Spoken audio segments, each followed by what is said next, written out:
शिवोहम शिवोहम शिवोहम। पूर्व प्रसंग में आप आत्मदेव का और तुंगभद्रा नदी के किनारे विराजमान संतों का सत्संग श्रवण कर रहे थे। आत्मदेव ब्राह्मण को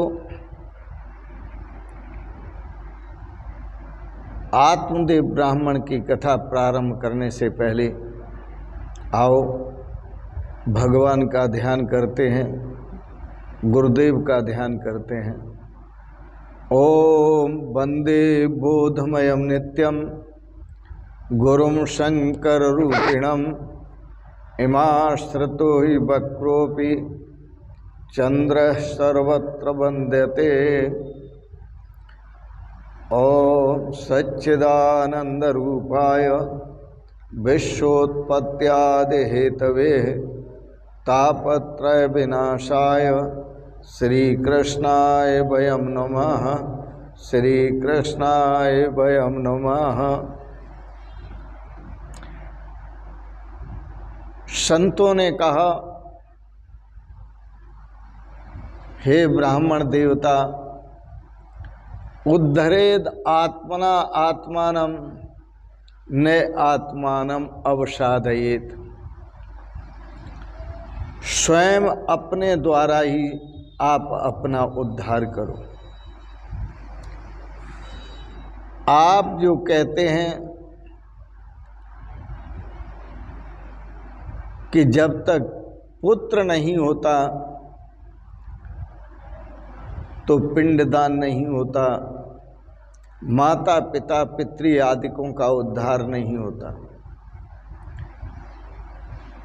ये समझो, पिंडदान कहते किसे हैं? गया में जाकर आटे के पिंड बनाकर वहाँ दान करने से किसी का कल्याण नहीं होता। शास्त्र सम्मत जो रहस्य है तो वह है पिंड। समझ लो किसे कहते हैं? पिंड कहते हैं शरीर को। शास्त्रों में कहा, यत् पिंडे तद ब्रह्मांडे, यत् नास्ति पिंडे तद नास्ति ब्रह्मांडे। जो परमात्मा शरीर के अंदर है वही परमात्मा सबके अंदर है। जो परमात्मा शरीर में नहीं है तो वह परमात्मा किसी में भी नहीं है। इसलिए कहा, यत् पिंडे तद ब्रह्मांडे। जो परमात्मा पिंड में है वह ब्रह्मांड में है, और जो ब्रह्मांड में है वह पिंड में है। तो पिंड कहते हैं शरीर के लिए। आप अपना उद्धार चाहते हैं तो ये शरीर को भगवान के अर्पित करें, अपने जीवन को भगवान के अर्पित करें तो उद्धार होगा। श्राद्धों से उद्धार नहीं होता। श्राद्ध से जो किए हुए पाप हैं वो कुछ नष्ट होते हैं। श्राद्ध करने से नरक से बचा जा सकता है, लेकिन मुक्ति को प्राप्त नहीं किया जा सकता। मुक्ति जो प्राप्त होती है, कल्याण जो प्राप्त होता है, वह उद्धरेद आत्मना आत्मानम न आत्मानम अवसादेत। वो अपने आप ही अपने आत्मा का उद्धार करना पड़ता है। अर्थात प्रत्येक साधक को अपने जीवन का अपने आप स्वयं ही उद्धार करना पड़ेगा। इसका उद्धार कोई दूसरा नहीं कर सकता। जब भोजन हम करते हैं तो हमारा पेट भरता है, दूसरे भोजन करते हैं तो दूसरों का पेट भरता है। भगवान के दरबार में कोई दूसरा न्याय नहीं होगा। आप भजन करेंगे, आप कीर्तन करेंगे, आप भगवान का नाम जप करेंगे, आप आत्मज्ञान को प्राप्त होंगे। ब्रह्म ज्ञान को प्राप्त होंगे तो आपका उद्धार होगा। यदि आपको आत्मज्ञान नहीं है तो आपका उद्धार होने वाला नहीं। आपको ब्रह्म ज्ञान नहीं है तो आपका उद्धार होने वाला नहीं। आप यदि भक्ति नहीं करते हैं तो आपका उद्धार कोई दूसरा नहीं कर सकता, बेटा नहीं कर सकता, बेटी नहीं कर सकती। आपको अपना उद्धार स्वयं करना पड़ेगा। इसलिए गीता दर्शन में भगवान श्री कृष्ण ने कहा उद्धरेद आत्मना आत्मानम न आत्मानम अवसादेत। आप अपने आप का आप ही उद्धार करो, आप अपने आप का स्वयं पतन न करो। मृत्यु के पहले जो भगवान का अनुभव करते हैं, मृत्यु से पहले जो भगवान का अनुभव करते हैं, मुक्ति उन्हीं को मिलती है। परमात्मा का अपरोक्ष साक्षात्कार भी उन्हीं को होता है। परमात्मा के साथ वो ही एक हो जाते हैं, वही परमात्मा के साथ परमात्मा के स्वरूप को उपलब्ध होते हैं, जो मृत्यु से पहले साधन कर लेते हैं, मुक्ति का साधन कर लेते हैं। और मुक्ति का साधन यह है अपनी आत्मा का अपना स्वयं उद्धार करना। अपना पिंडदान तुम स्वयं करो। पुत्रों पर पुत्रैषणा, पुत्रों की इच्छा करके उन पुत्रों पर न छोड़ो, क्योंकि ये 3 ऐषणाएं नरकगामी बना देती हैं। एक पुत्रैषणा, एक वित्तैषणा और एक लोकैषणा। ये तीनों ऐषणाएं हैं। मनुष्य इन्हीं में फंस करके नरक को प्राप्त होता है, इन्हीं में फंस करके उसकी दुर्गति होती है, इन्हीं में फंस करके उसका पतन होता है। इसलिए तमे विदित्वात् मृत्युमेति ना अन्य पंथा विद्यते अयनाय। वेदों में कहा तमे विदित्वात् मृत्युमेति, तम ए विदित्वा, तम परमात्मानम। उस परमात्मा को जानकर ही मृत्यु से पार जाया जा सकता है। और जन्म मृत्यु से बार बार जन्मना, बार बार मरना, बार बार जन्मने मरने से मुक्त हो सकते हैं। न अन्य पंथा विद्यते अयनाय, इसके अतिरिक्त और कोई दूसरा रास्ता नहीं है, ऐसा वेद कहता है। तमे विदित्वा अति मृत्युमेति न अन्य पंथा विद्यते अयनाय। अपना पिंडदान तुम स्वयं अपने हाथों से ही करो, अर्थात स्वयं अपने आप को भगवान के समर्पित कर दो, भगवान के चरणों में अर्पित कर दो। यही उत्तम है रास्ता, इसके अलावा कोई रास्ता नहीं। जो पिंड में है वही ब्रह्मांड में है। आत्मदेव को महात्मा जी की जो बात है वो जची नहीं। आत्मदेव को महात्मा जी की बात नहीं जची। जब नहीं जची तो कहा महाराज आप पुत्र सुख से वंचित हैं, आपको पता नहीं कि पुत्र का कितना सुख होता है। मैं तो ऐसा मानता हूँ, वह आत्मदेव ब्राह्मण कहने लगे, मैं ऐसा मानता हूँ ये मानवा पाप कृतस्तु सर्वदा। जो मनुष्य कर्म करते रहते हैं वह पुत्रादि सुखहीनो अयम संन्यास शुष्क एव ही। पुत्र आदि से मैं ऐसा मानता हूँ कि जो पुत्र आदि से हीन संन्यास है वो सूखा है, उसमें कोई रस नहीं है। गृहस्थो ही सरसे लोके, गृहस्थ ही सरसो लोके पुत्र पौत्रादि समन्वत है। बोले महाराज संन्यास तो सूखा है, इसमें कोई रस नहीं है, और गृहस्थ आश्रम जो है सरस है, इसमें बड़ा आनंद है, बड़ा रस है, जो पुत्र और पौत्र आदि से समन्वित है। बात इसको जच रही है आत्मदेव ब्राह्मण को। तो लेकिन संतों की बात कहाँ जचती है? संतों की बात कहाँ जचती है? अरे संसार की बात तो जल्दी जच जाती है, संतों की बात जचती नहीं। संसार की बात इतनी जल्दी जच जाएगी कि बिना विचारे कर संसार का आचरण करने लगेंगे, परंतु संत जिस बात को कहते हैं वह बात लोगों को जचती नहीं, इसलिए वो परमार्थ की बात उस पर फिर विचार करते हैं, फिर करते हैं। महात्मा ने सुंदर उपदेश दिया, फिर भी आत्मदेव दुराग्रह करते रहे। आत्मदेव ब्राह्मण ने कहा मुझे तो पुत्र चाहिए, यदि तुम दे सकते हो पुत्र तो पुत्र दो, मुझे चाहिए पुत्र, नहीं तो मैं अपने प्राण त्याग दूंगा। महात्मा को दया आई, उन्होंने एक फल, एक केला का फल, एक फल, जिस फल को तुम फल देकर कहा इस फल को तुम अपनी पत्नी को दे देना, वह खा लेगी तो उसके पुत्र हो जाएगा। वह फल ले आए आत्मदेव ब्राह्मण, संतों का आशीर्वाद, संतों का दिया हुआ फल। आत्मदेव ब्राह्मण फल लेकर घर लौटा, पत्नी को फल दिया।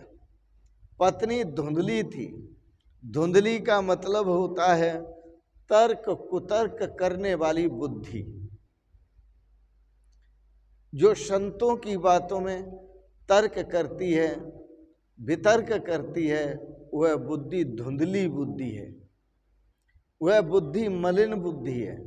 और जो संतों के आशीर्वाद को, संतों के उपदेश को, संतों की प्रेरणा को, संतों के दिए हुए विचारों को सीधे सीधे मान लेती है, वह शुद्ध बुद्धि है।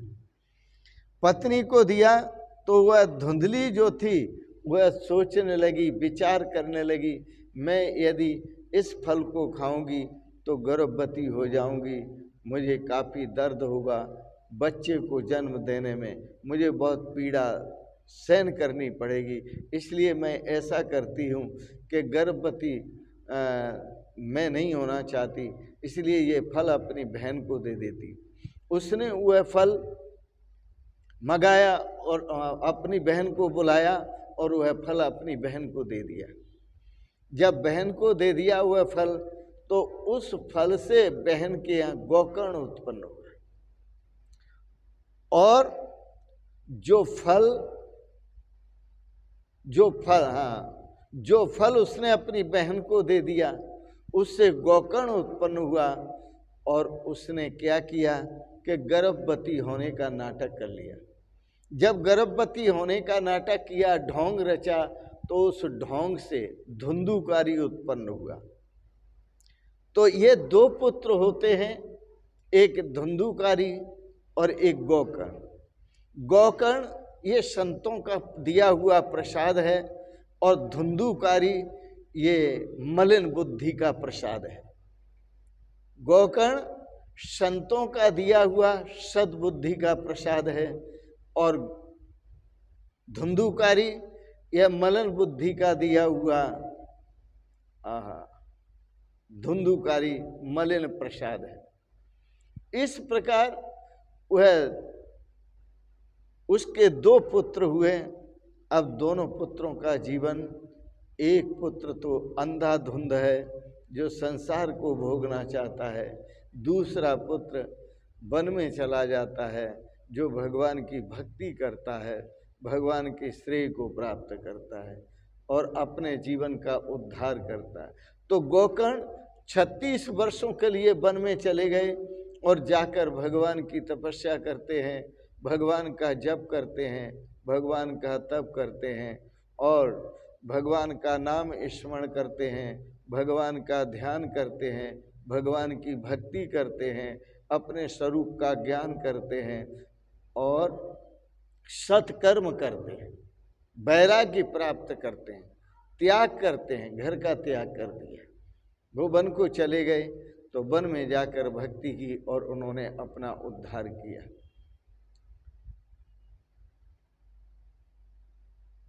धुंधुकारी बुरा कर्म है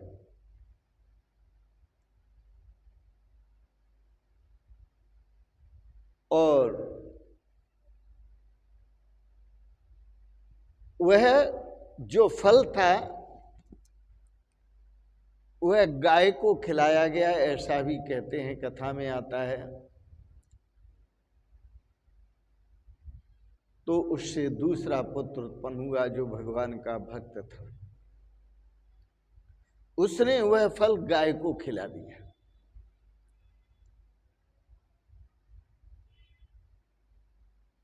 तो धुंधुकारी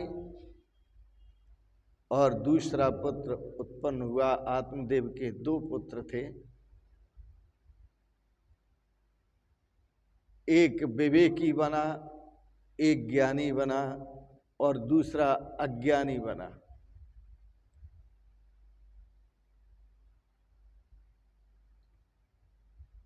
सत्संग तो हमेशा करना चाहिए, क्योंकि बिना सत्संग के उद्धार नहीं होता।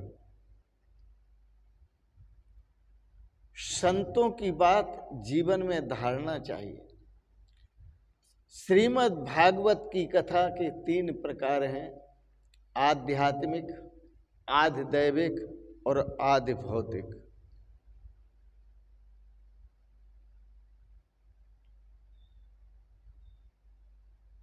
जिसके लिए हम आगे चर्चा करेंगे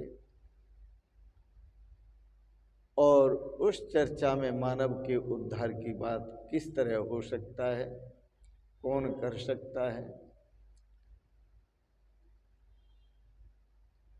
कैसे हो सकता है,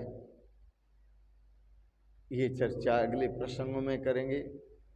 आज के प्रसंगत आप इतना ही समझें। श्रीमद् भागवत में 3 प्रकार की चर्चाएं विशेष हैं, आध्यात्मिक, आधि दैविक और आधि भौतिक। आधि भौतिक चर्चाएं सभी को अच्छी लगती हैं। आधि दैविक चर्चाएं भगवान की कृपा से प्राप्त होती हैं और आध्यात्मिक तत्व भगवान की कृपा से और गुरुदेव की कृपा से प्राप्त होता है। गुरुदेव की कृपा प्राप्त करें, भगवान की कृपा प्राप्त करें और अपने जीवन का श्रेय प्राप्त करें। उद्धरेद आत्मना आत्मानम न आत्मानम अवसादयेत। भगवान श्री कृष्ण ने जो एक पंक्ति में यह सारा रहस्य भर दिया है, इसको ही समझें आज के प्रसंग में कि अपने आप ही आप उद्धार करें। अपना समर्पण भगवान को स्वयं करें, बच्चों पर न छोड़ें कि बच्चे हमारा पिंडदान करेंगे। हम स्वयं ही अपना दान भगवान को करें, अर्थात भगवान के चरणों में अपने आप को समर्पित करें। न आत्मानम अवसादेत, हम अपने आप का समर्पण संसार को न करें, भौतिकता को न करें, प्रपंच को न करें, इससे हमारा पतन होगा। अपने पतन को बचाएं और अपने आप का उद्धार करें। इन शब्दों के साथ ही वाणी को विराम दूंगा। आपने बड़े प्रेम और श्रद्धा से भगवत चर्चाओं को श्रवण किया, इसके लिए बहुत बहुत अनुग्रहित हैं। एक बात जरूर कहेंगे, आपको विचार भाव अच्छे लगे तो इनको सब्सक्राइब करें, लाइक करें, शेयर करें और अंत में आप सबको सादर प्रणाम करते हुए बहुत बहुत शुभकामनाएं, बहुत बहुत आशीर्वाद और बहुत बहुत प्रणाम। शिवोहम शिवोहम शिवोहम।